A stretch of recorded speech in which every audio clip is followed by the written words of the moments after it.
Вы на канале «Сын Земли». Когда ты вспомнишь себя. Тишина накрыла город еще до наступления ночи. Она сидела у окна, укутавшись в мягкий плед, смотрела, как капли дождя ползут по стеклу, и слушала тишину, которая звучала громче любых слов. В этой тишине не было музыки. В ней не было голоса, который бы сказал: «Ты справишься, я рядом». А ей так нужен был этот голос. Она молчала. Молчала не первый месяц. Слишком многое случилось разом, без предупреждения, как будто кто-то выключил свет в доме, где раньше всегда было тепло. Когда-то она смеялась, когда-то верила в добро, когда-то просыпалась по утрам с огоньком в груди. А теперь только тяжесть в теле и мысли, как рваные листья. Ты не справилась, ты потеряла все. Кому ты теперь нужна? Она не плакала. Плакать – это значит хотя бы чувствовать. А у нее было онемение. Тонкий лед между телом и душой. Дети больше не звонили. Мама давно ушла. А мужчина, которого она любила, оставил. Однажды она решила: хватит. Не в смысле больше не жить, а в смысле больше не надеяться. Прошел день, потом еще один и еще. Обычные вечера, пустая кружка, телефон, который молчит, бесцельные мысли и бесконечный упрек к себе. Почему так вышло? Что я сделала не так? Но в один из этих вечеров, в самый обычный день, она случайно нажала на видео. Просто случайность, ничего особенного. Голос, тихий, теплый, мужской. Он не звал, он не требовал, он просто был. И просто сказал: если ты устала, ты имеешь на это право. Если ты боишься, ты все равно можешь идти. Если ты сломана, ты можешь быть цельной снова. Ты не одна. Она не помнила, как дослушала это до конца.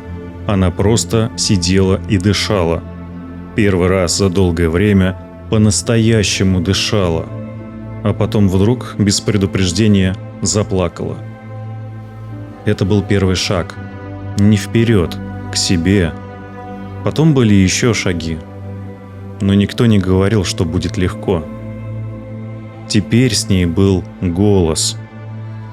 Не человек, а чувство, что она не одна. С того вечера она начала вставать чуть раньше, делала себе чай, впервые за долгое время включила музыку, открыла окно. И знаете, что было за окном? Жизнь. Да, та самая, которую она давно отодвинула на потом. Прохожие, деревья, голоса, капли дождя, стекающие по подоконнику. Все казалось другим.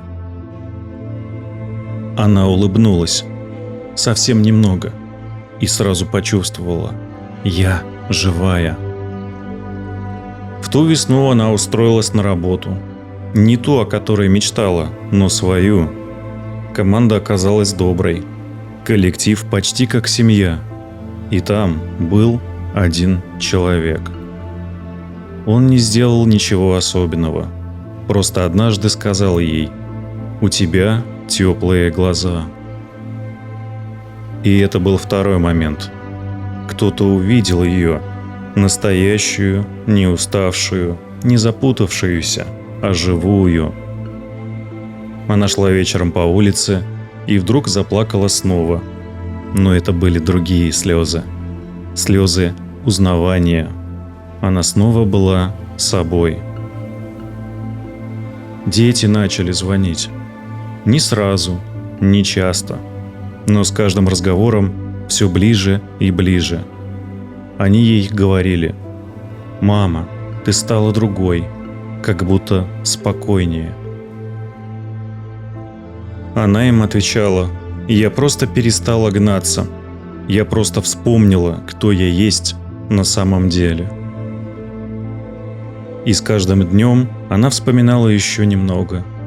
Вкус клубники в детстве, мамин смех, песню, которую пела под гитару в 20 лет, те туфли, в которых бегала под дождем, ту себя, которая умела мечтать. На 3-й месяц после той случайной медитации она взяла билет, одна, в город, где всегда мечтала побывать. Там, на улице с фонарями и цветущими каштанами, она впервые за много лет не боялась быть собой. Она писала письма себе, она смотрела на звезды, она ела горячие круассаны на площади, она жила. А потом, однажды, она проснулась утром, без тревоги, без вины, без прошлого, которое тянет назад. Она посмотрела на себя в зеркало, без фильтров, без ожиданий, и сказала себе: «Ты достойна, ты сильная, ты настоящая, ты любимая, ты — это ты». Мужчина из ее работы стал частью ее жизни. Ненавязчиво, естественно. Он не спасал ее, он просто был рядом. Он знал, как она любит молчание, как она боится потерять, как она улыбается, когда видит утреннее солнце. И он говорил ей: «Я с тобой, все хорошо». Иногда она все еще чувствовала боль. Это нормально. Но теперь она знала, она умеет идти дальше. Не потому что надо, а потому что можно. Потому что в ней есть свет. Потому что в этом мире есть хорошие мужчины, и они рядом. Потому что она уже готова. Теперь она включила голос, который однажды спас ее, чтобы спасти других.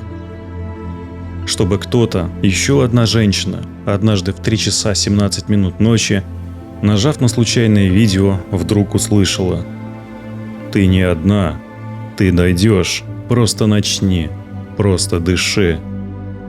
И если ты сейчас слушаешь это, знай: ты не сломана, ты сильная, ты способна, ты можешь быть любимой. Ты уже такая, ты просто забыла, но ты вспомнишь. А когда ты вспомнишь себя, ты не узнаешь себя. Ты проснешься однажды не с тревогой, а с теплой, тихой уверенностью, что все только начинается. Ты потянешься к свету, как цветок после долгой ночи, и в этом будет не магия, а будешь ты. Ты уже прожила сотни моментов, в которых могла бы опустить руки, и все же ты здесь, целая, настоящая, хрупкая, да, но и сильная, так как сильна только женщина, прошедшая через боль, но сохранившая доброту.